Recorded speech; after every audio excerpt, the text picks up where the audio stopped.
This is Drop Tent Media Network.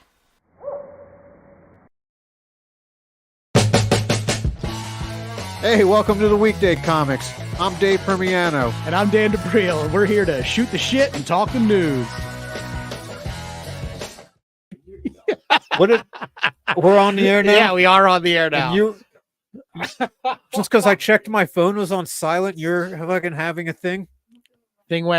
Everything went crazy. We had everything in order until moments before we went live. We've been sitting here. Yeah, we've been sitting here 20 minutes. Yeah. Our guest was on time. That's a first. Yeah, that normally doesn't happen. And then we're ready. We're locked in. And Neil's like, we're starting. I'm like, let me check if my phone's on silent. And he fucking has a conniption. I don't know what sets him off anymore. Whatever I don't happened. know how to handle him.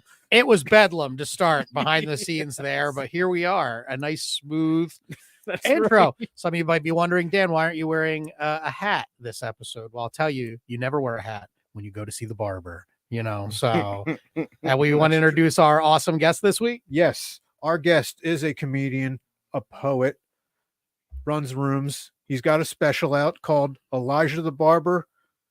Cutting up. I was about to say cutting it up. I'm glad that you jumped in there.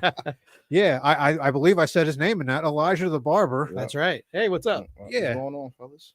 We're going to focus on the comedian. We clearly don't have uses for a barber at this point. Yeah, we don't have a lot of hair issues to talk about. You're going to mostly get comedy from us. I don't know. Could you do anything with this, or it's?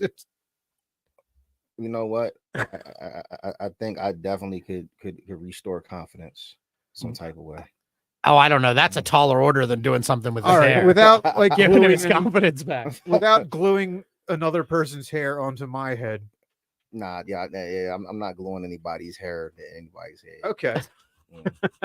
That's would be a you solution to that situation. No, I see the videos where they have the man weaves, the man units. The man units. I definitely don't want anyone's man unit on my head.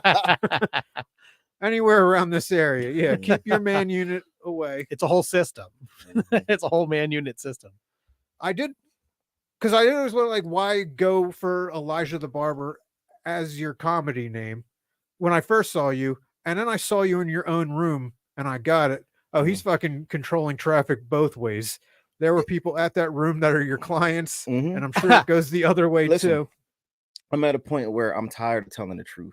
Like, I'm about to just start telling people I sell drugs because they always ask me. I mean, I even do a disclaimer in the beginning, like, I'm a real barber. Please don't come up to me at the end of the show and ask my real barber. It fucking happens all the time. You're real, dude. You're a real barber. Where you cut at? Okay, all right. Where's your shop at? You really cut, or that's just a stage name? Like, I'm a real barber. I've been cutting 22 years. Yeah, going on 22 years. 21 going on 22. February be 22 years. I've been cutting in the barbershop professionally. Damn. And I did so many different things, like you said, poetry and stuff like that. And I had different names. And comedy wasn't something that I seen being long term. I just wanted to try it, like a bucket list thing. And I said, damn, I need a comedy name. What is my comedy name gonna be? So I'm thinking of all these names. I'm feeling like a superhero trying to find the origin story to his name. And I'm just like, well, I'm Elijah the Barber. Like, I might as well just use, who I am. Like, I want to go on stage and be myself. I don't want to be anybody else. So I went and I tried it. I started my comedy journey in Atlantic City. Okay. And the first time I did it, I had some guys who had been doing it for like 10 plus years that see me, and they said I had the best set out of everybody that night, including them. And they were like, yeah, you can't just do this one time. We can't let you just do this. Like, you did this at a regular open mic where this wasn't a comedy open mic. Like, there's rappers and singers and all this other stuff. And for you to get the reaction that you got at this type of setting, when you do a actual comedy setting, we know that you're going to kill it. So I kept working on the craft, and now we're like almost 5 years later, over 100 shows that I've performed at, over 40 shows that I've actually thrown or hosted, and comedy special. Later, here I am. Nice. Mm-hmm. And it all brought you to this basement. Yeah. All culminating in the this nicest basements I've ever been in. Yeah, it's not bad. Well, Neil sleeps here, so it's got to be pretty. No, nice. no. One of the roommates moved out. Neil has a bedroom now. We only want him angry at one of us. Okay, you're Yeah. right. You're right. I'll keep the bit going. It's very big of you to let everyone No, now know I'm that. moving back down here. Okay, cool. All right, Telling that's good to everybody know. the business. That's good to know. Yeah, okay. Neil has a bed. He no longer sleeps where Dave sits. I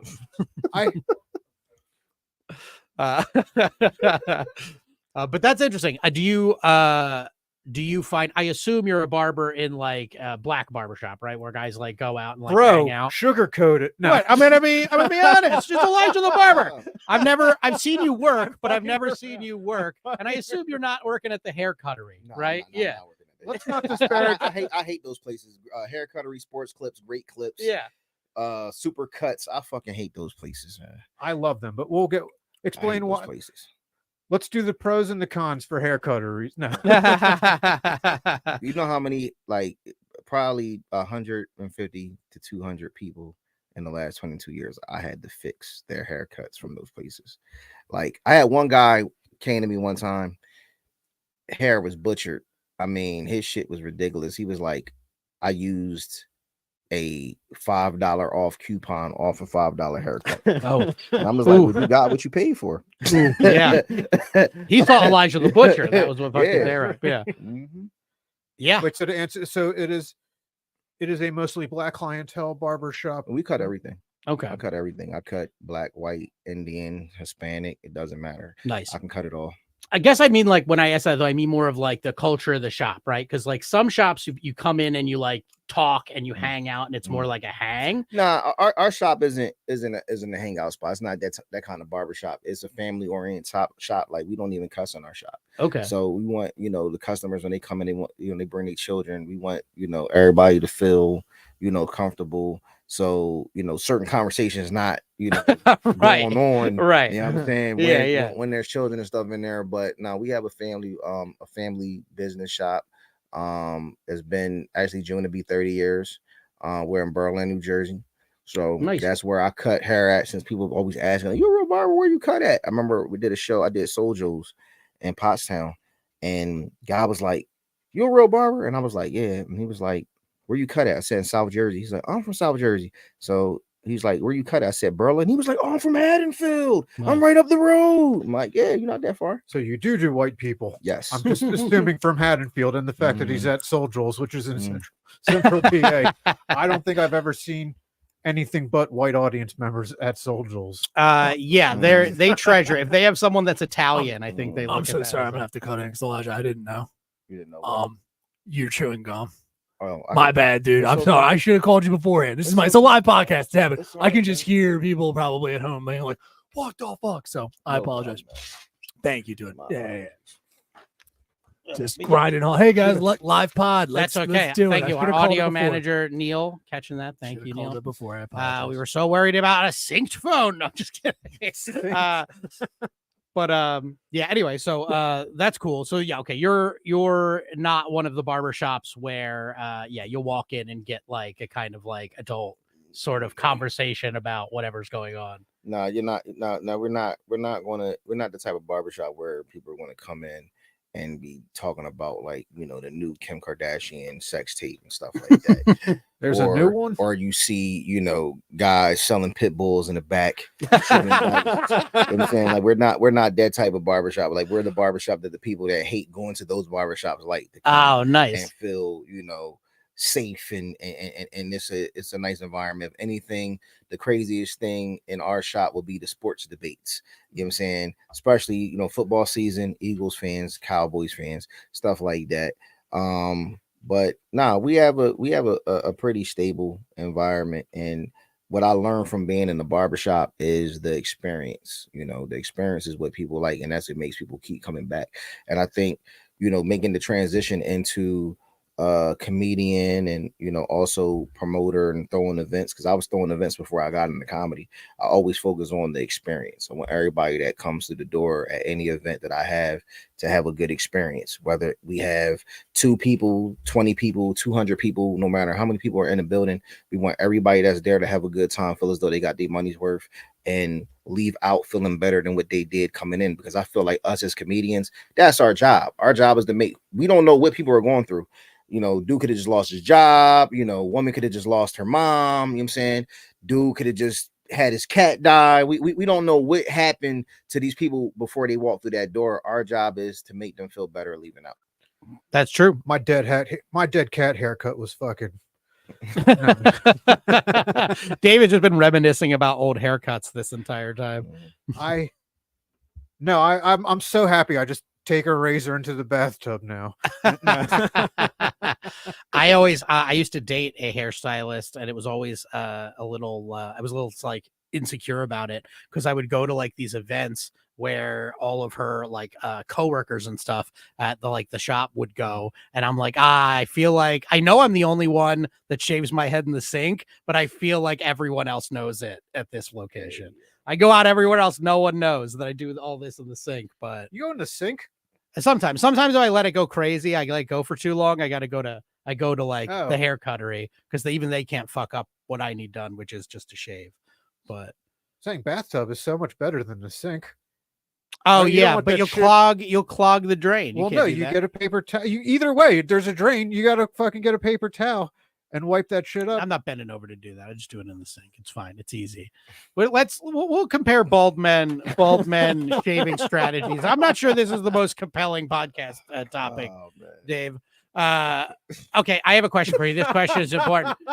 Although you've made me think of an important question. Does the bald man get a discount at your barbershop? Like if I came in to get just a head shave, because I'm just paying for the seat, right? And I got to pay a certain amount for that, right? Well, this is what you're paying for when you come to the barbershop.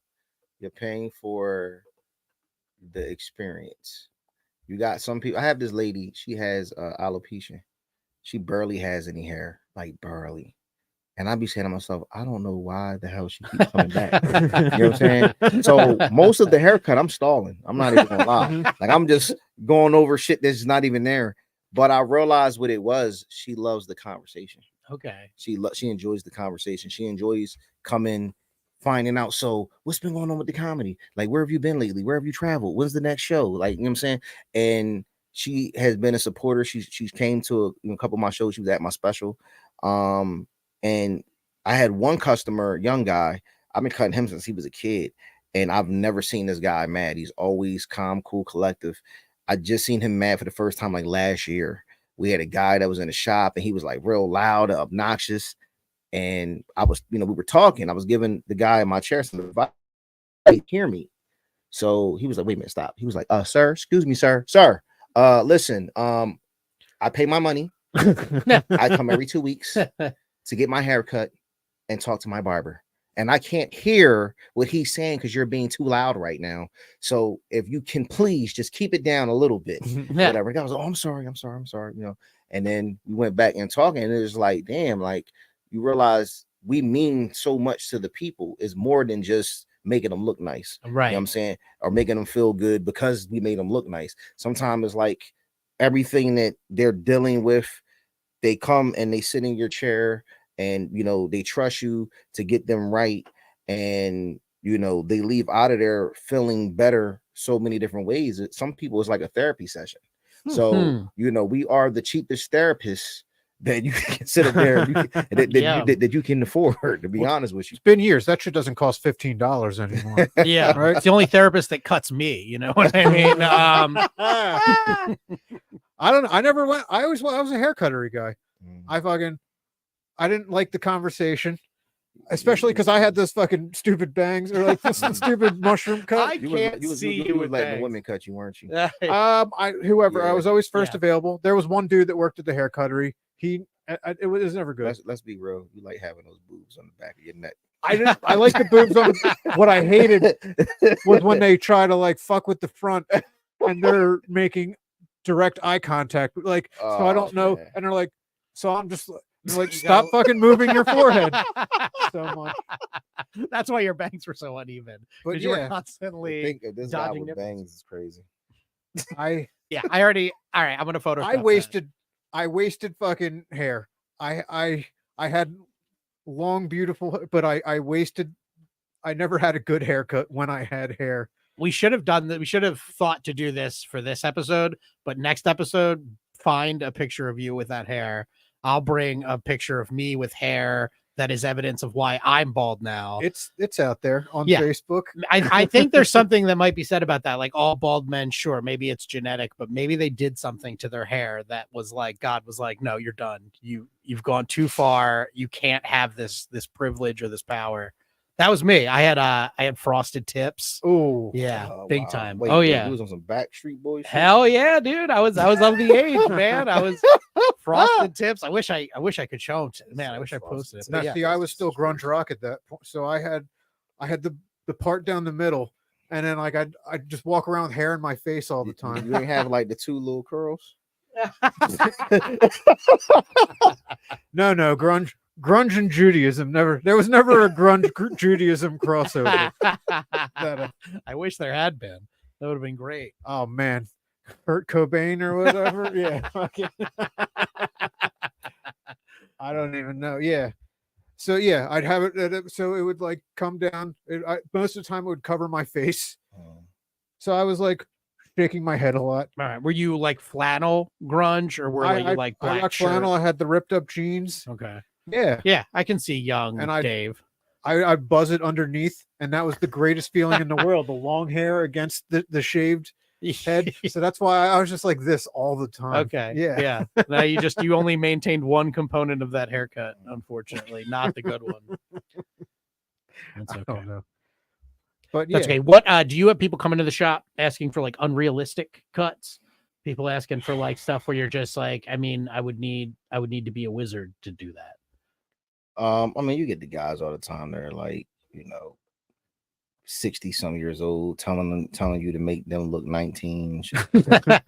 like it's you get that. You get some people that are just like unrealistic, where you just like you want to tell them like, dude, just let it go. Like it's going. like it's going. Like it's not. It's like, what do you like? You have like earmuffs. Like what are you holding on to this shit for? You know what I'm saying? you Like, do ear hair? like you have a reverse mohawk right now, sir. You know what I'm saying? Like this like what are you doing? But you can't tell them that. You know what I'm saying? You Right. be thinking that sometimes. I think the most frustrating thing is moms. Moms are the most frustrating thing in the barbershop, because moms have these conversations with their sons, and then they come into the barbershop and then they tell the son, like, all right, tell the barber how you want your haircut. And then the son gets in a chair and he, okay. How old are the kids we're talking about? These kids can be anywhere from like 10 to like 16 sometimes. Okay, so they can say, You know what I'm saying? they're capable of saying what they so, want. so then what ends up happening is like you get started, and then like the mom's looking at how it's coming out. Then she's like, what did you tell me you wanted? And then there's like, didn't we have an agreement in the car that we were running? So it's like, wait a minute. What was the point of you telling the kid to tell the barber that they can get their hair cut how they want it, if you were just going to intervene and then tell the barber how you wanted it done? You know what I'm saying? Right. At the end of the day, we have to listen to whoever's paying. You see what I'm saying? True. Yeah. So it's like you be feeling bad because now you got to change this haircut for this kid, and then the kid is crying, and the mom is like, Right. well, you start paying for your own haircuts. Right. You can get them. The And kid I looks seen- like half a Goku Yeah. because you had to stop. I seen a situation where it broke up a family. Like seriously, like Damn. the kid grew up because his dad always wanted him to have it like real low, like military style, because the dad had a bald head or whatever. And when the guy, he graduated high school, he let his hair grow. He has like long locks now, and he doesn't talk to his family, won't go back home Damn. because of that. And Damn. then it spilled over into the little brother. Like they tried to do the same thing with the little brother. I think the little brother like ran away. It was like, damn, Wow. like, all of this shit over haircuts. Like it's That's crazy. the Right, you weren't most fucking extreme around, thing I've seen. Kid got bad grades. He was our cleanup guy. He was like the kid who cleaned up the shop on the weekends. Kid got bad grades. Saturday morning, he's at the shop. Dad comes with a tote. He says, "You're done. Like you're finished," or whatever. He takes the lid off the tote. It's a fucking Xbox with a bunch of games. He says, "Listen, everything must go. Make me an offer." Auction off his shit Oh, right there in the middle of the man. barbershop. I got an Xbox and about 7 games or whatever. But auction off his shit. Said that he did bad in school. He was like a pretty boy, so he had like these curls and shit. He made him cut all his hair off, military style. He took all his clothes. He left him 5 pairs of khakis, and he got shirts printed up with his report card screen printed on there. And the slogan said, "I will not get these grades again." and he got him 5 shirts. He Damn. took the door off the hinges, took the box spring from his bed, just left the mattress, and says, That's how Dave "This lives is now. how you sleep. This is what you do until next marketing period, and then you'll earn your stuff back, because having a room with privacy is a privilege. Being able to wear whatever clothes you want to wear is a privilege. Being able to play your video games and go to work and wear your hair a certain type of way in my house is a privilege." And when I tell you he got it together, he went to the military, he got married, he's doing good. He owns like 3 car washes. So that was a hell of a lesson. How low of grades are we talking here? I don't even remember. If this was C's, I don't even remember. You better be failing out for all that. I don't even remember, like, it was so long ago. I didn't even care. I was just trying to see what games I could get. Anything good? Everybody else. I think like it was the OG Xbox. I had like Fight Night Round 3. It was some good games. One day you're gonna show up. There's a guy in like military fatigues is gonna show up on your doorstep and be like, "You have my Xbox."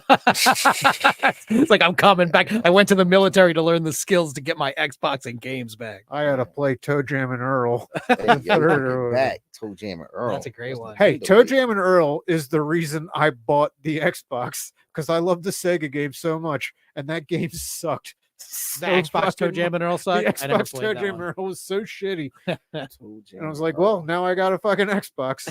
I haven't heard that damn name in a long time. Yeah. Pulling out the old 90s references. Yeah. Whatever. It came out with Splinter Cell later, so that was $300 well spent, I guess, to play fucking Splinter Cell. Shit. So speaking of Fight Night, there was 18 tracks released this weekend. Yeah, it's hard to keep track of how many. Not an intentional pun there, but yeah, it was kind of hard, because every time I thought I had a handle on what was going on, another diss track released. So who won? I haven't heard any of them. I from what I've gathered, this is just an observer on Twitter. Kendrick called Drake a pedophile. Yeah. And then Drake was like, haha, I just made you think I was a pedophile. I've been hanging out with me. That was towards the end of it. Yeah. That was towards the end. Try that in a lot of aspects of life. Like, I made you think I was a pedophile. Why are you chasing me? Yeah. I hung out with all those kids to make you think I wanted to fuck them, because you were the idiot. It was a bold plan by Drake, I gotta say. Yeah, it was a mental game of chess on both ends. And for the fans, it was very exhausting. Yeah. I remember Friday night, midnight, boom, Drake drops the track. It's like, oh, he responded. Then it was like, I get ready to go to bed. 15 minutes later, Kendrick drops, like, what the fuck? Like, this is crazy. How the fuck are they coming out so fast? They have studios in their houses. Yeah. I know, but and they buses and the tour buses. Yeah. Like if I'm interested in an album, I'll look it up and I'll like, oh, hey, we just finished recording in the studio. Album out in 5 months. So something has to happen in that 5 months. Like, yeah, I feel like it takes a while to make a song, and these guys are making responses. I mean, it's a little different with like when you're dealing with like rock music and stuff like that, because you're dealing with instrumentation and all of that. But with rap, I mean, somebody could throw a beat on, you go in the studio, you write, you record it, and then you upload it to the streaming platforms, and boom, it's out. Okay. Right then and there, so like the production values aren't through the roof on these, or because I mean it's different now compared to how it was back in the day. Like anybody could just say, hey, I want to start making music. You make music. If you have a company like DistroKid that you're plugged in with, where you pay them a yearly fee for unlimited uploads, now you record a song, and boom, you put it out the same night as a single, and it might take, depending on which package you have, it might take maybe 3 days to a week at the longest. If you have one of the more expensive ones, then within 24 to 48 hours, you know what I'm saying, is uploaded and out on all the streaming platforms, Spotify, Tidal, all of those, Apple Music, all of that stuff. It's insane. So it's kind of like you really don't need record labels like that anymore, because all they are is high interest credit cards. Yeah, which is cool. That democratization is pretty cool. I'm okay with artists. Yeah, that's cool. I felt weird about this one though. I felt like, I mean, maybe because it's Drake's involved. I don't know, Mm. but I felt like it was like this beef didn't like it just didn't feel the same as like the old classic beefs. I thought you might like this. Do you feel what I'm saying? It just didn't. It was definitely this one was definitely more personal. Yeah, because this has been brewing, for like almost 10 years. Actually, actually over 10 because I think Kendrick Lamar did the Control verse in like 2013. So yeah, it would actually be like 11 years. So like they were what I would say somewhat cool. I don't want to use the term friends. Mhm. And it was a thing where Drake took Kendrick Lamar on tour. Drake put him on his album. Like he basically looked him out, just like he looked a lot of artists out. And when Kendrick Lamar did the Control verse, where he came at all of the different rappers, he was doing it from a competitive nature. yeah. Drake took it personal. And then when they seen each other afterwards, Kendrick was like, nah, like it was all love, like just, so instead of Drake saying, all right, I'm gonna just take it on the chin, like, it was what it was, the competitiveness, it was like, nah, fuck you. Like, I'm gonna just keep my distance. And for years, they took Do you think that's because he jabs was at him. like threatened, maybe? Because like that was around the time where like Kendrick was getting to be like the unquestioned like top. I mean, he's been there for a while now. Yeah. Who knows? There's a churn, but he was like at the top at that point. Yeah, Do you think that Drake was jealous? I think Drake is a little jealous. I think his ego was hurt. But at the same time, I think it was more of a like, how dare you even think to diss me after all I've done for you? Okay, yeah. You see what I'm saying? Like, after all I've done for you, there should be no type of disrespect towards me coming from you. Right, we should be friends. Yeah, you know what I'm saying? So I kind of understand it from both points. Like, I understand it from the competitive nature, and I kind of understand it from like, I did this and the third. Like, why would you do this? But it's kind of like, once they let it be known to you that it wasn't done out of malice, there was no malice behind it, then you should have just took it as, friendly competition and just kept it moving. But right, because there's plenty of beefs that are just that. It's just business between both guys. Yeah. Yep. So but I think with these guys, it got like, I liked it. I was entertained by it. The only thing I didn't like, and I have been telling people this the last couple of days, when Kendrick dropped the Meet the Grams track, it was, I think, the second verse. He said, I want him to die, or I wish he should die.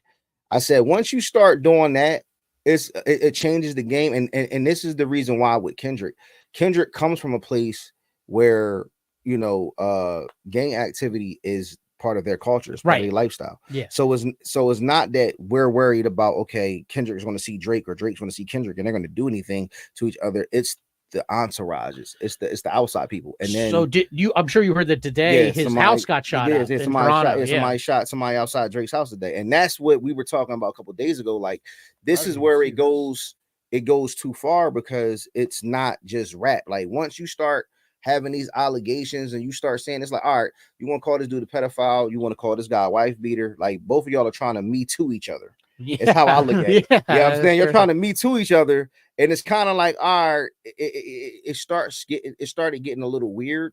Like I said, once Kendrick, you start saying, I want somebody to die, or I wish they were dead.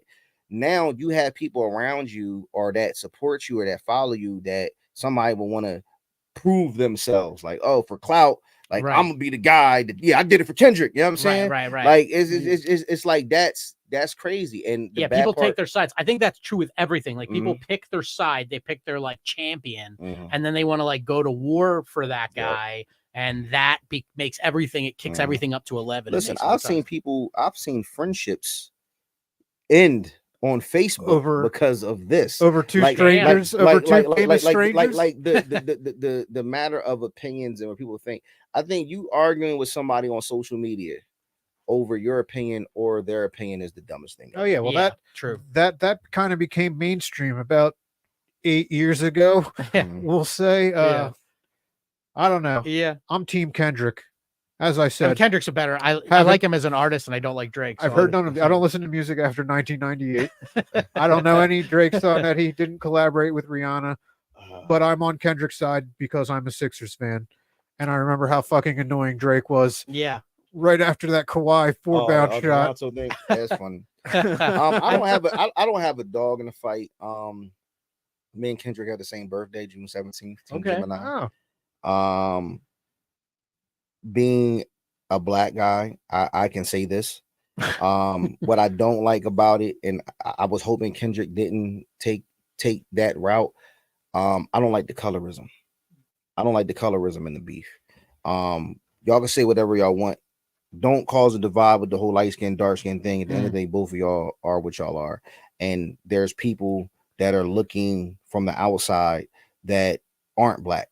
And I think to do that, causing it's like it's already a divide. So now it's so many divides because you have like, okay, well, Drake's the pop rapper and Kendrick is the lyrical miracle sharks in your swimming pool guy. He's the rapidy rap guy. So it's like you got the pop star, rapidy rap guy. Then you have the American versus Canadian. You know what I'm saying? Then you have the dark skin versus light skin. It's so many divides with it. So it's like you already have all these other divides. You don't have to add the extra layer of colorism to it because now, like I said, I'm on social media watching this and I'm watching, and it's like picking at a scab. It's like kind of like picking at a scab that should just be left alone because both of these guys would probably agree at the end of the day that their intent isn't to demean other people other than the guy they're coming at. But you actually, you know, it's that one of those things where the harder you go at someone, the more you run the risk of offending someone else by trying to insult a guy and hurt his feelings. You end up insulting a bunch of people that are watching. Exactly. And at the same time, like, I'm a firm believer of like really paying attention. It's like, all right, there's a lot of energy that's been put into this. What are we not seeing? What are we missing? I'm trying to figure out what the hell is going to happen with Diddy. You know what I'm saying? It's like don't let this beef distract you. That's true. The diddler is still out there. Yeah, nobody's happier. Nobody is happier about this beef. Yeah, than like right nobody is happier than him. And the thing that's weird about it is this is the first beef where I think like the fans are so in tune and the bloggers are so in tune, but I'm not really hearing a whole lot from certain celebrities or certain people within the culture that I would expect to hear from. You know what I'm saying? Especially like some of the OGs. Like I want to know how like the Chuck D's feel about this, how the Busta Rhymes feel about this. Like I want to know how those Rakim, Jay-Z, like I want to know Big Daddy Kane. I want to know what those guys, how they're looking at this beef right now. Do they feel as though, all right, it's great competitive wise, or do y'all feel as though these guys crossed the line? Another thing I didn't agree with y'all mentioning kids' names and all of that stuff. Yeah. You know what I'm saying? Like I feel like this wasn't the kid made up though? No, that was the daughter. No, he really mentioned Drake's son or whatever, but the daughter apparently didn't exist, which I think you had to take points off for Kendrick for that. Yeah. But you mentioned that somebody's kids and all of this others, like this battle, like the gloves came off. Like there was like no boundaries that we're not going to cross. You know what I'm saying? Right. Yeah. It gets to the point where it's like the fight, everyone comes out looking a little bad when the fight gets to that level. Even if you won, I think Kendrick won, but I don't think either of them come away looking it's a fucking that good. It's a Nepo world. What do you want? We hear about everybody's fucking kids, regardless of if they don't want to be, if they're fucking talentless or whatever. They're talentless. I just felt like this for me. If I was Drake, I think his last song was a good way to wave the white flag. But yeah, somebody has to get stabbed or get shot. Like that's just the way that, you know, I can understand somebody feeling. Unfortunately, somebody on his side got shot. Right. And I don't necessarily think that's the plan. So now it's kind of like, all right.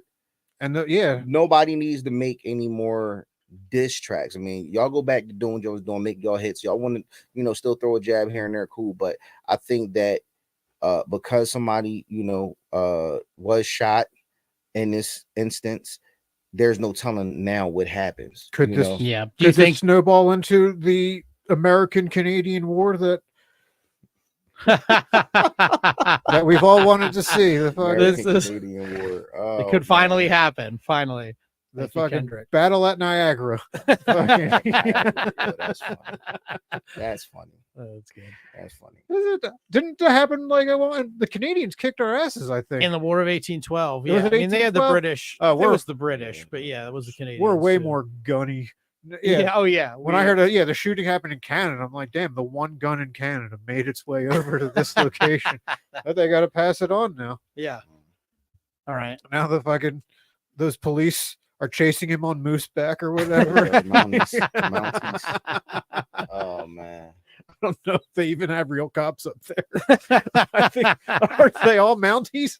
Or Mounties just like their border patrol? Did you know that they're like equivalent to like the FBI? So Mountie could, Mounties? I'm like a Mountie Yeah. could fuck me up. Yeah, like they're a like, big, Wow. a big dude, fucking climbing off a moose. in his That's crazy. doofusy red fucking.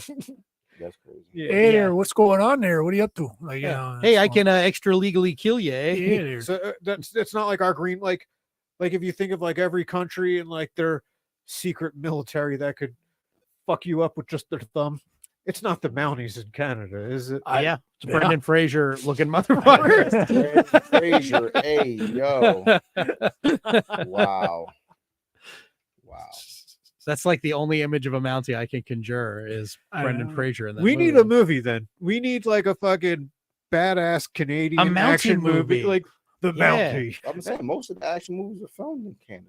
That's true. Are they? A lot Yeah. of them are. Vancouver. That's Everything's true. filmed Yeah, in Vancouver Shogun. and Toronto. Shogun was filmed in Vancouver, Yeah. I think. A lot of them filmed in Canada. Yeah. So there you go. We But need. I Okay, needed that's to- a great idea. We got to get into some like producer's ear with that. It needs Like to a be Mountie, Canada themed. Yeah. like a John Wick of the mountain, John Wick of the Canada. Royal Canadian Mounted Police. John Wick. No, you know what? I'm pretty sure Liam Neeson has made about 3 movies in Canada. Yeah. Yes. Oh I'm yeah. pretty sure. Sure. I'm pretty sure. Sure. You know, you can find a Liam Neeson movie on a bus or a He- train or a he plane can. or somewhere.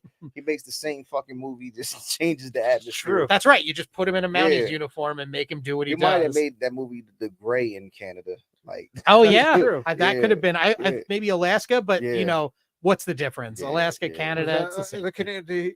He killed my pet wolf. Now he's We- going on a fucking That's right. Yeah. Yeah. a That's how that murder. movie- That yeah, was- that's how. Yeah, that's what that was about. Yeah. Yeah. Yeah. definitely not what that was about. It was a good movie. He- The Gray was an underrated movie. I never saw. It was. The ending is so funny. It's a great movie, and then the end, you're like, yeah, sure, why not? Like, That's like the only movie that he had that didn't involve him either threatening or getting threatened by someone on the fucking phone.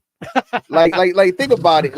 Like Taken, he threatened the guy on the damn phone. I just Yeah. watched the movie Retribution. He's on the damn phone in the car with the bomb with the kid. Then he had the one movie he's on the damn plane. How the fuck are you getting reception on the plane? I was Like taken that. on a plane. You know what I'm yeah. saying? Like then he had the other one. He was on the train, with the chick from Bridesmaids or whatever. She was telling him what stops to stop at, not to get off the bus. oh yeah. Or get off the train. Yeah, it's like he Yeah. makes the same damn movies. They just Yeah. it He just changes me. Pops up every now and then with an art film or so, just to let you. Mhm. Yeah, I can still fucking act. yeah. Like He's like- Scorsese calls him up every now and he's Mhm. like, "I need you to play a priest," Right. Yeah. and that priest didn't fuck anyone up. In fact, yeah, he was at the whim of the Japanese. Yeah. It's true. He needs to do more comedy. When he does dip into comedy, it's hilarious. Wasn't Schindler's List? Yes, a Okay. huge one of the funniest movies ever made. Never He- actually seen it. I'm a bad Jew in that aspect, right? I know I should. It's 3 hours. If it's that depressing, I need it over in about 85 minutes. Let me ask you a question. Speaking of the Jew talk, Yeah, how do you feel about Uncut Gems? I thought Uncut Gems. He's talking about circumcision. Yeah, obviously. Uh, I gave on my Letterboxd account. I gave Uncut Gems a perfect score. I fucking loved Uncut Gems. I think It was Sandler tension, did tension, amazing- tension. Amazing job in that. Yeah. Yeah. Adam Sandler does. Adam Sandler, Liam Neeson. They're all the types that they're in their lane, but every now and then they just like to show. Yeah, I can yeah, fucking they'll act. deliver a banger outside of their Yeah. niche. I mean, at the end of the day, he's a billionaire, so I don't care about this stuff. But I'm not going to say upset, but I was smidged a little, whatever the word, that he didn't get smidge. Yeah, Besmirched? No, that's not the right word. I almost said besmirched. And I'm like, that's not in the neighborhood of the word that I'm saying. Yeah. Hey, so you That were he didn't get besmidged. that he didn't get nominated. That movie didn't get nominated. It was not. That's the Academy. The Yeah. Academy is not going to like that kind of. There was one thing that didn't sit right with me during that movie because Kevin Garnett was in it, and Kevin Garnett was really good in it, Mhm. and not just like I mean, for like a actor, athlete, whatever. Yeah. But they've said something about the Sixers being favored, like betting on a game where the Sixers were favored. Never in the fucking history of the Big Three of fucking Garnett, Allen, and Pierce were the Sixers favored in a single fucking game against that team. This is the Andre Iguodala, Thaddeus Young, Spencer Halls. They were not ever favored against that fucking team. Yeah. We didn't know about Doc Rivers back then. That's when they had so much talent that they overshadowed Doc Rivers' shittiness. Okay, that's a fair point. Other than that, though, fantastic movie. Yeah, I liked it. I liked it. I ain't gonna lie, I almost cried at the end of that movie. Yeah, because it was like, fuck, he almost made it. They took their foot off the brake. Like, yeah, it was tension. Like, oh, happiness. Nope. Take it away. I loved it. So that's what is that the ultimate Jewish movie? Is that like, yes, of a people's? Yes. If you were thinking a movie of a people's, that's your go-to Jew movie. It's Fiddler on the Roof, Uncut Gems. Schindler's List isn't in that? Then Schindler's List right there. Uncut Gems. That's more the story of a heroic German Oscar Schindler. But here's my thing, like I under like I'm not gonna say all Jewish people. No, you can on this. Yeah. First of all, I'm gonna say on this piece of paper. I'm not gonna say all. I'm not gonna say all Jewish people, but I will say like you. I will say specifically, which is the worst representation of Jewish people. I will say you. You're like a New Yorker. Because y'all have to announce what it is that you are. Like people from New York, I'm from Brooklyn, I'm from New York, I'm from Queens. Who fucking cares? Oh yeah, or whatever. Yeah. You know what I'm saying? This guy's always like, yeah, like I'm a Jew. Like, but they don't say. Like, sometimes I think you be saying that so you don't get mugged or something. Yeah, you compare me because he always has to announce this. You compare me to them. No, that the way I announce that I'm a Jew is this. If a New Yorker was like, yeah, I'm a New Yorker, I'm okay with 9/11. That's the way I would. That's the way I announce I'm a Jew because I'm probably about to say something anti-Semitic. Goodness. Sure. Yeah. I always thought it was. I know what you're all thinking. Because I have an Italian last name, and Italians are also known for big noses. That's true. But the shape, it's. I have very Jewish features. Yeah. And the Italians and the Jews, they're allies. They're cultural. I don't think. Based on my grandparents' reaction to my parents getting married, not so much. Not so you always feel like the Jew and the Italian side are always battling.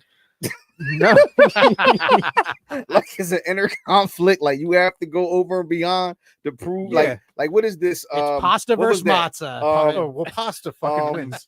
What was that damn movie? Like my big fat Greek wedding. Yeah. Like they had to go over and beyond. Like, yo, we're this. You don't do that. Like this is what you're supposed to. And what are Greeks but Jewish Italians, right?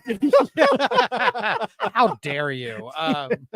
I really because I announced that I'm Jewish just to get away with whatever fucked up thing I'm about to say. And I need him to do that so I can get away with the things that I want to get away with. So exactly. I'm not proud. Like I'm not proud to be anything. Yeah. Like I identify. Yeah. As just Dave. I don't know how else to put. Like do you do you use that like when you get pulled over by a cop? You give you a tip like, look, officer, you know I'm Jewish, right? Like I'm Jewish. They don't. No, I don't think that doesn't work for cops. I'm just saying, have you tried it? I can only give this. Yeah, actually, you great question. Does that work with cops? I can only give the advice of what I do to get out of tickets that work for me. Of this complexity. Yeah, I was gonna say, who's to say if it's the Jewishness or the whiteness? Yeah, because it is a difference. There is a privilege by being white when you get pulled over. So my wife has this girlfriend who's white, and they've been in the car together. My wife's in the passenger seat, her girlfriend's driving, and she gets pulled over. And the cops comes like, what the fuck did you pull me over for? Like, what the fuck did I do? Oh, geez, and my wife was looking like, oh my God, she's gonna get us killed or whatever. And she's just like, just give me my fucking ticket and let me go about my business. And then like she's just looking at my wife like, what's the matter with you? And she's like, because I couldn't do that. Right. You see what I'm saying? And it's the truth. Like I got pulled over. The other week after a show, and it's like, when you're black and you get pulled over at night. It's just like a PTSD thing. And this is what was like crazy. He pulls me over. I had the headlight out. And he shows me, like, this is my body cam. I'm officer such and such. So I give him my credentials. And he before he looks at me, he's like, where are you coming from? And I'm like, comedy show. I'm a comedian. He was like, "Oh, you got funny jokes, huh?" Oh, And I no. was like, "Oh, It's always a crapshoot when you tell them that. But you have to mention that you were performing, because if you were just in the audience, that means you Yeah. were probably drinking. Right. Yeah, So yeah, that's yeah. So then he's just like, all right. So then I give him the stuff. So I give him my license and I give him my FOP card. So he sees I have an FOP card. It's a sergeant FOP card. So he's like, oh, Sergeant such and such with such and such. How do you know him? I'm his barber.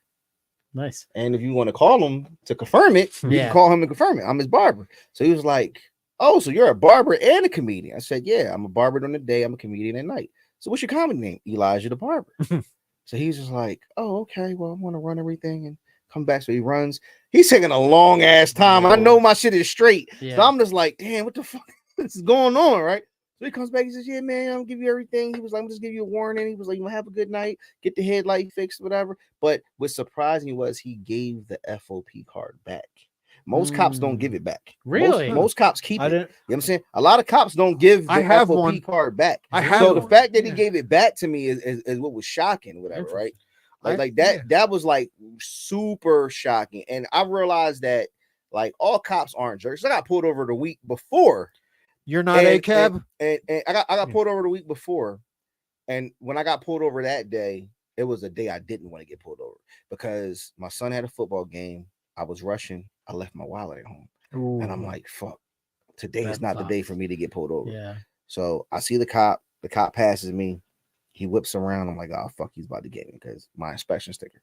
So he pulls me over and he's like, do you know why I pulled you over? I'm like, I'm pretty sure it's because of the inspection sticker. He was like, yeah, you know, it's a 22, man. Like, you know, like what's going on? I got to get a catalytic converter. It's like $1,000. I don't fucking feel like spending it. Okay, I can understand. So he's like, license registration. So listen, officer, I'm going to be 100% honest with you. I don't have my wallet, and my wallet is my license, but I do in my glove compartment have my registration, my insurance card. All my stuff is up to date. I'm pretty sure you already ran my tags. So I'm going to reach slowly to the glove box and get it if that's okay with you. He lets me get the stuff. He says, well, I need your name. I need your social. My name's social. He goes to the car. Comes back, he says, I don't have nothing on you, everything is straight. He says, I could give you a ticket for the inspection sticker. I could give you a ticket for not having your driver's license on you. He was like, but you were honest, you were pretty cool. He says, so I'm going to give you a ticket for your third brake light. That's the cheapest ticket I can give you. I'm like, my third brake light? What the fuck? It's at the top and the back. You know what I'm saying? He doesn't fucking have to give you anything. He doesn't have to give me anything, right? But he gives me the third brake light ticket. So because I got pulled over twice in a week and a half for two different things, I got the brake light done. I got the headlight done. Fuck the damn inspection sticker. Like I'll just use my get out of jail free card again if I get pulled over. But it's like it's different when you get pulled over as a black man during the daytime versus night. You know what I'm saying? Like when I got pulled over during the day, that's because they have more eyes on them. Yeah, but it's just different because at night it's like I'm just trying to make it home. Right. You know what I'm saying? It's like I'm just trying to make it home. I don't, because you don't know what kind of day they've had. Right. You see what I'm saying? Right. You don't know if it's like, man, fuck, I got to get 10 more tickets. This is only number 2. Right. And it's, you know. And if you do come up, I would think if you came up against a racist cop who would obviously be jumpy because he saw that you weren't white, I would much rather encounter a jumpy guy with a gun in the day than a jumpy guy with a gun at night. When any move you make, he could be like, well, I didn't see where he was moving. And he's scared too. I think the first time I experienced like understanding the difference, I was like 18. I had this white guy I worked with, and he was like, "Yo, let's go to the strip club," or really just topless bar.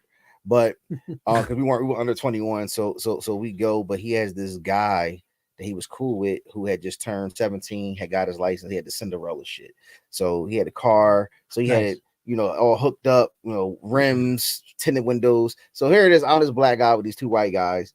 We going down the AC, and then he's like, oh shit, dude, I got the Cinderella license. I got to be in the house by 12. It's like 11:30, and we're in AC. He has to get to Williamstown, so he's like doing 95 on the Pike. We get pulled over. I'm like, oh man, this is bad. So I'm in the back seat. Cop pulls over. So he says, "You're doing 95 in the 55, or whatever. And you have a brake light out." He was like, How "Can the I fuck see-" would he know? He was like, Oh, 'cause he was like- stopped He was for- like, I need your license, registration, insurance card. So he gives him the license. He goes to reach to the glove box. Big ass Rambo knife falls out the glove box. I'm in the back, like, we're fucking going to jail. Yeah. So he takes the registration and insurance card, gives it to him. The insurance card is expired. And he says the name on the registration doesn't match the name Oh man. on the insurance. So he's like, oh, well, the car is registered like in my aunt's name and the insurance is in my dad's name or some weird shit. So the cop was like, this, last name is they're related to this person. And he's like, yeah, that's my aunt. Oh, I know her from high school, whatever. So he's like, tell her such and such. You know what? I'm gonna let you go, on the warning, you get home safe. Now look at all the violations. Yeah. All the tickets, everything Yeah. getting ignored, right? Yep. So I'm in the back. So then he's like, all right, man. So then he takes the flashlight Oh. and he's looking in the car. And he sees me in the back. He's just like, who's this? Now this guy this is my friend such and such. That's his friend. My barber. Nah. Yeah, right. So he's just like, be careful with the company that you keep or whatever. Damn. And then just walks off or whatever, Damn. right?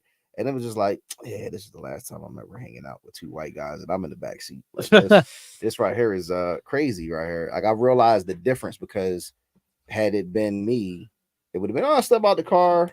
Your insurance is expired. Yeah. You got this big ass Rambo knife. You got the tail light out. You're doing 95 and the 55. Like you didn't get not one ticket at all. Like that was Yeah. I seen it. There's Yep. definitely a difference. So yeah, that's yeah. some good advice to maybe. And now you're hanging with 3 white guys, which is very concerning. Yeah, and Neil's a cop. No. We do go to the news. We do have to go to the news. But the nice moral of the story is if you get pulled over, really just try to be white as you possibly can. Like I have no. I feel comfortable when I get around white people because I'm 1% Irish. There you go. Okay. That 1% is like it makes me feel accepted. It's the whiskey connection. Somewhat. I like it. Well, I told her, they only get a gray car. He said, I'm invisible to the cops. Yeah. Yeah. Get a great car. All right. Well, it's time for the news. Yeah. Let's go to the news.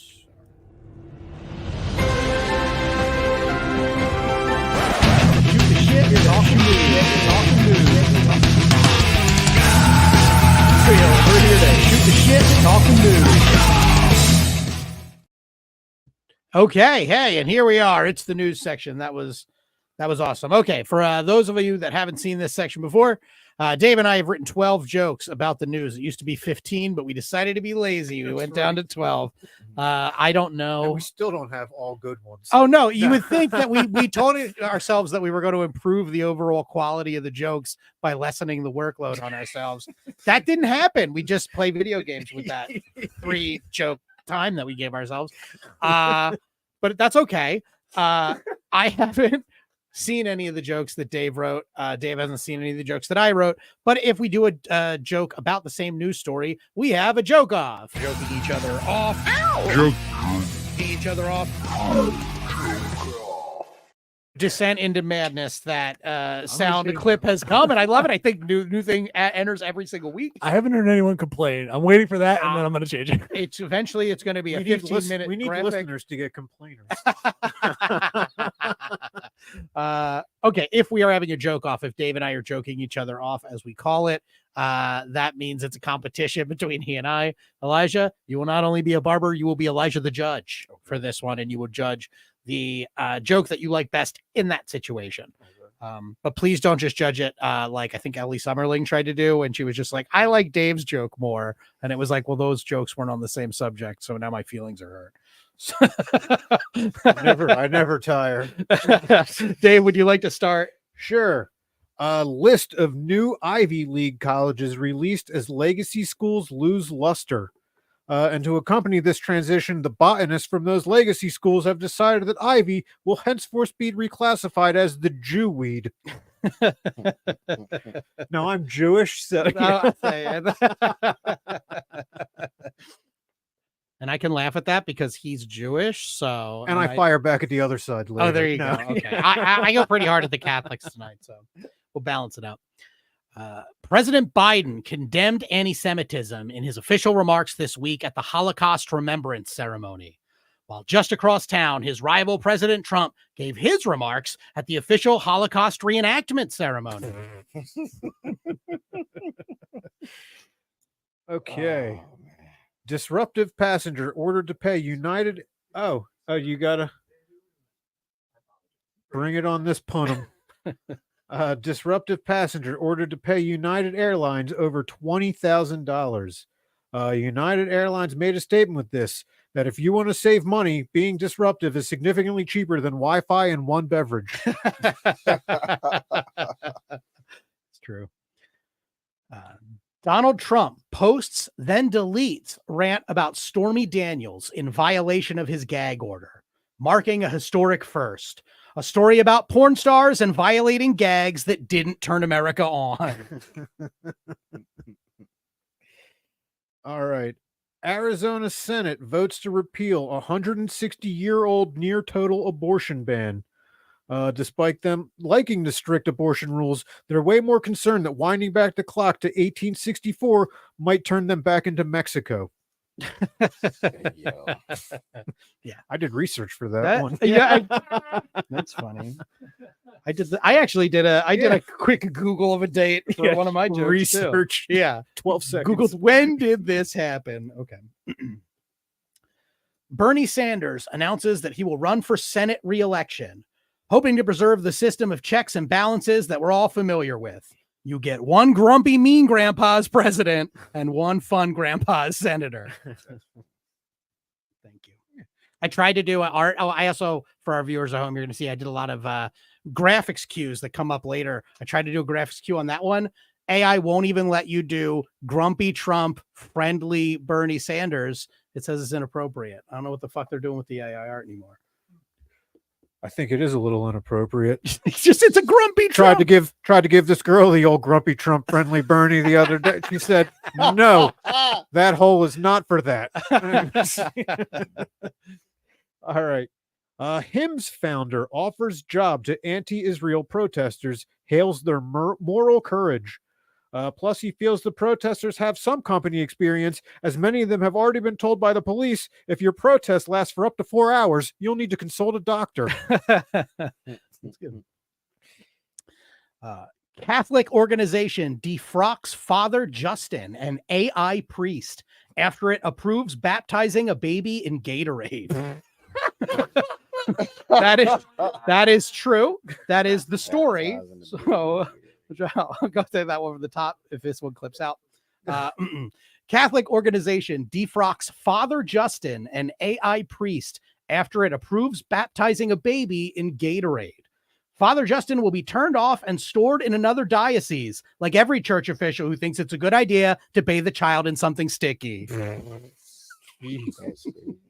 That's a tough story to compete with. Like, I don't even try to write a punchline. Yeah, I know. It's the stories that are punchlines in of themselves. Right. Yeah. No, trust me, that was a Gatorade joke for a little while about like electrolytes. I went a lot of ways with that. I hear you. Sometimes you've just worked on it so much that you just have to. It's just like, I got to commit to this the one. Fruits of my labor. I wanted this story to go out to all of our fans. That's I didn't true. want them to miss this story. All of our fan. Alec Baldwin explains why he once called Paul McCartney an asshole to his face. Yeah, luckily for McCartney, it was until years later that Baldwin would learn the Mark David Chapman way of dealing with a Beatle you don't like. That's good. Thank you. Okay. This will be my first visual cue, Neil. RuPaul's Drag Race star Honey Mahogany has been appointed head of San Francisco's Trans Initiatives Office. City residents say they don't care who's in charge, so long as they can get the bums to stop Shantae and staying all over the sidewalks. There's There a we golden poop. There's a golden poop with a homeless man. That's what AI thinks a San Francisco homeless man looks like. Wow. There you go. Thank you, AI. Thank you, Midjourney. He just looks like a laborer to me. Yeah, the Photoshop. I photoshopped in the golden poop. Hey, what it is, what it is. All right. That's crazy. Yeah. Stall. Oh, fill time. Amazon and Target and other retailers pulled weighted infant sleepwear because of safety fears. The companies have come out and said that no one should experience that feeling of being crushed until right after Amazon or Target says you're hired. I like that. All right. This will be the next cue. Florida bans lab-grown meat. Governor DeSantis hailed this as a victory, saying, quote, "We don't grow meat. Florida is where meat comes to spoil and bloat in the sun." And you AI'd those people? These AI. This is old people. I believe it's old people rotting on beach is the prompt for that one, which they let me do. Grumpy Trump, friendly Bernie against their policy. Old rotting humans on the beach, and that was the nice one. The rest of them look like zombies. That's not going to do it. Love zombies. All right. Former President George W. Bush's paintings of veterans to be featured at Disney World. They were able to make room for this exhibit by having him blow up a large portion of the Small World ride. Yeah. Male castration website, Eunuch Maker. I got a lot of good stories this week. Male castration website Eunuch Maker made $500,000 showing pay-per-view amputations, says court. Yeah, though the defense says all it was tips.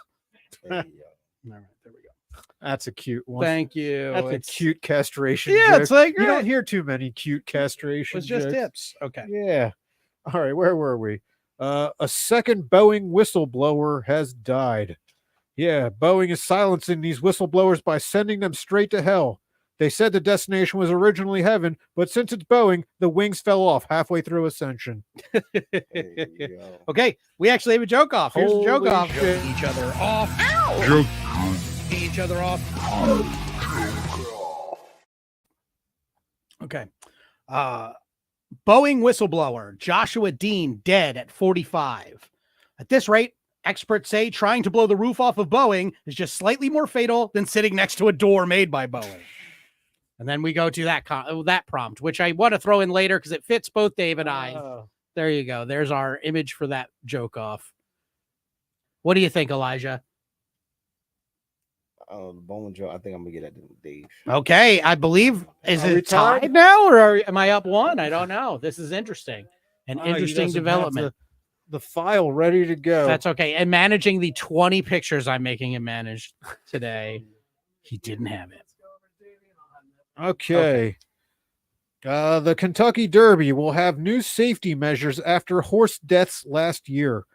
The problem being that the horses were too overactive last year, but thanks to that, this year's horses have plenty of extra glue to huff down if they need to calm down.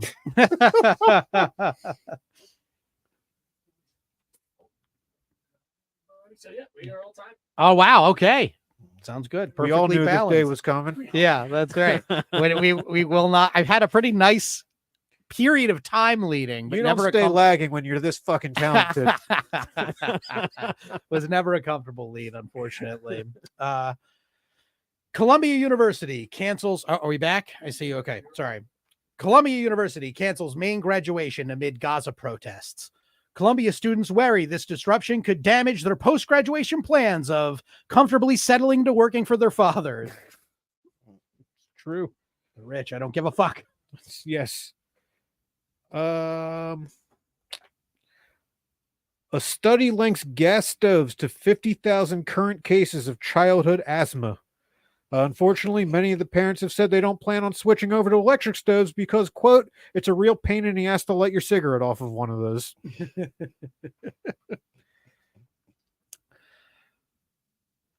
The Boy Scouts will change their name to Scouting America in major rebrand after years of woes. Seeing this as the perfect way to escape a reputation of abusing young boys, the Catholic Church announces they are changing their name to Prayer World. Hey, There it is. There's Prayer World. Fun. Thank you. All right. I just realized I have 13, so I got to cut one of these. Whoa. But I have to make fun of. Let's see. Dallas Cowboys quarterback Dak Prescott won't face charges for alleged 2017 sexual assault, police say. That means Dallas fans can put this behind them and look forward to the upcoming season where they believe this year he will finally commit that sexual assault. Hey, yo.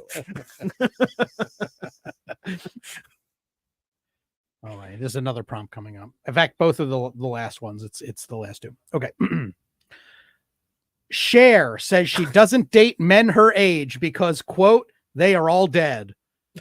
And Cher has only one use for dead men, raising their skeletons to serve in the ranks of her immortal lich army. That's okay. I don't feel bad about this though, Dave. And this is a tag because she dates 30-year-olds. She went from fucking Sonny to grooming your Sonny. So, Hey. yeah, there you go. That's fun. All right. Well, I realize I put 13 here, so I'll let you guys decide. The one that condemns racism or the racist one. I'm gonna have to throw that over to my barber. One that condemns it. Like, There we go. All right. There we go. Be the change. All right, because I waffled on the other one a lot. It's not black racism, if that counts for anything. Oh, in that case, let's hear it. All right.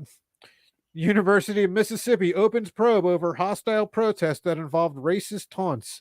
The probe resulted in some of those kids getting kicked out of class because they're clearly too advanced for intro to racism when Ole Miss offers the very best AP racism classes in the country. I like that one. That was good. Okay. And then my last joke, Jar Jar Binks actor reflects on backlash to the Phantom Menace, saying, quote, my career began and ended with Star Wars. Though critics argue his career stalled mostly due to picking bad projects, like the widely panned 1993 drama Shinjar's List.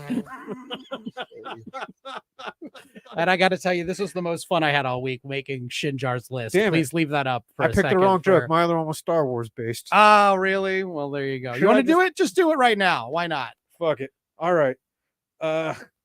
See if I pull an audible on the last two words here. Nah, fuck it. Let's just. Star Wars actor Mark Hamill drops by White House for a visit with Obi-Wan Kenobi, making it another scenario where Luke Skywalker comes across an old man directly in the middle of a conflict with the Sand People. I see what you're saying. It was racist. It was. It really was. Well, to be fair, really, the Star Wars was kind of racist with that, with their Sand People. So. They clearly, I've said this many times. Yeah, Star Wars clearly made all the different alien species represent a race. Yeah, currently 100%. on planet Earth. I think you're allowed to say that since Yeah. you did the Jews. The no, I can make dirtiest. a joke about the Jawas because the Jawas were clearly Jews, and I could make a joke about the Huts because they're Italians. Yeah, the Huts are Italians, Yeah. which is sad. Big greasy crime boss.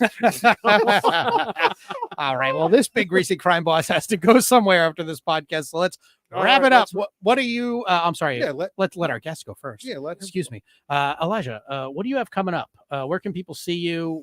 Where can people catch you? Maybe your shows, or I think you mentioned it earlier. If you are offering haircuts, where they can find you. Well, comedy first. I do a room the first Wednesday and the first Friday of the month. We do Poetic Laughter. It's a poetry and comedy open mic the first Wednesday, and then we do a comedy show, and sometimes we alter with a poetry and comedy show the fourth Friday, which is Words and Giggles, or This Is Going to Be a Funny Comedy Show at Miss Silly Blues, 198 Fries Mill Road, Unit 112. Coming up, I'll be in Spring City, PA, May 18th, headlining the Jersey Takeover show. May 31st, I think I'm in Harrisburg, PA. I'm on tour right now. It's called Trust Issues Tour. My special Trust Issues to be filmed February 8th, 2025. So I'm on tour right now. You can find me on Instagram, Elijah the Barber 856609, and go on www.yourselvesuniquecuts.com if you want to get a haircut and you're in the Berlin, New Jersey area.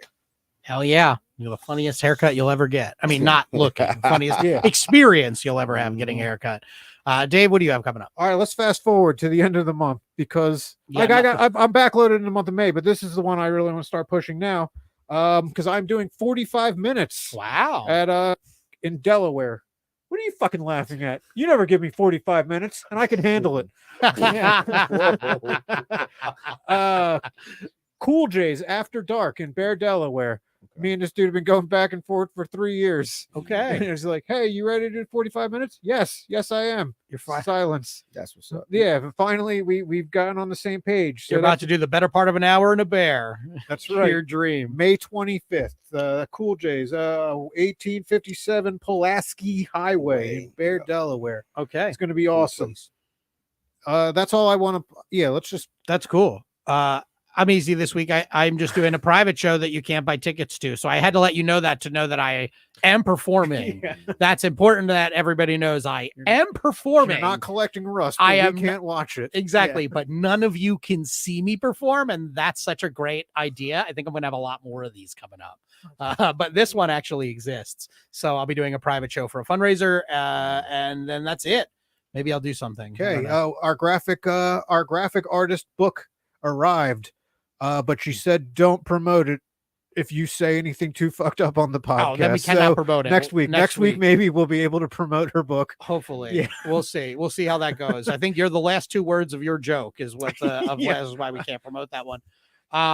Okay, cool. Neil, what do you got coming up? Yeah, Oh wait, don't- hold on, Neil. I'm sorry to cut you off. I'm so rude, but I really need to get these people to buy this fucking merch. You know, I really need them to buy something. So if you would like merch from our store, this is actually you're better than this at selling the merch than I am, Dave. Even though you're very Am bad I? at most of the Yeah, ad buy a reads. shirt with me and Dan's face on it. It sounds better coming out of your mouth You to me at will least. never look better than when our two heads are at tit level. That's true. It's our silhouettes at least, so you don't have to deal with our features. Let us You deal got with my that. nose. My nose is my worst feature, and it is prominent in my silhouette. That is true. It looks great though. They really. I must have had a nice beard day when we took that silhouette. Anyway, Neil, what do you should have go to coming up? Elijah for your next trim.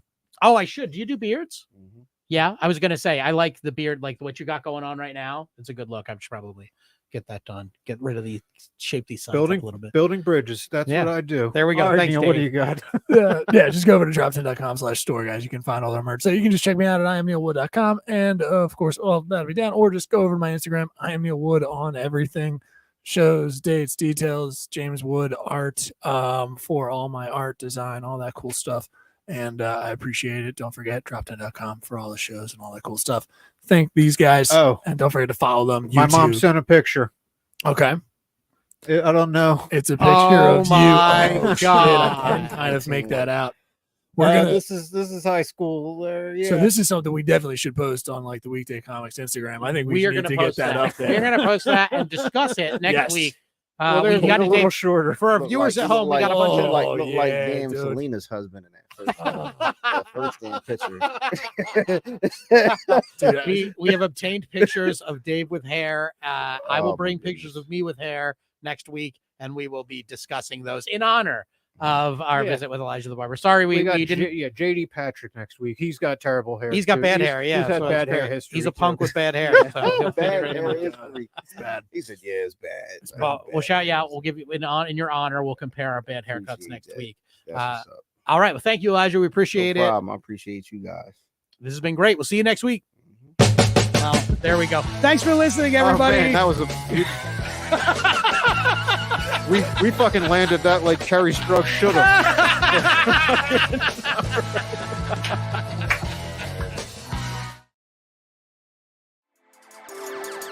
How you doing? This is Neil Wood from the Cult of Us podcast, speaking on behalf of Drop 10 Media Network, the network you're currently listening to. Make sure to check out all the other podcasts on the network. You can go to drop10.com to check them all out. Make sure to like, subscribe on everything that you see Drop 10 on. We appreciate it. Go to drop10.com now.